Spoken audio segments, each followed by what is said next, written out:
গীতা গ্রন্থ হয়ে এক মন ভক্তির সহিত তিনি করেন অর্পণ, ব্রহ্মলোকে ধ্রুব তিনি করেন গমন, ধরাধামে নাই তার পুনঃ আবর্তন।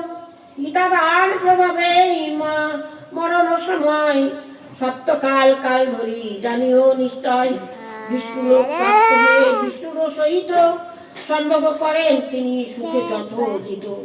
গীতার্থ সমগ্র রূপে শুনিয়া তখন করে দান গীতা গ্রন্থ শ্রদ্ধাই যে জন, হইয়া তাহার প্রতি প্রীত ভগবান মনোবাঞ্ছা পূর্ণকাল করেন প্রদান। দুর্লভ মনুষ্য দেহ করিয়া ধারণ, বর্ণ চতুষ্টয় মধ্য কখনো সেজন, অমৃত রূপিণী গীতা পাঠ নাহি করে অথবা না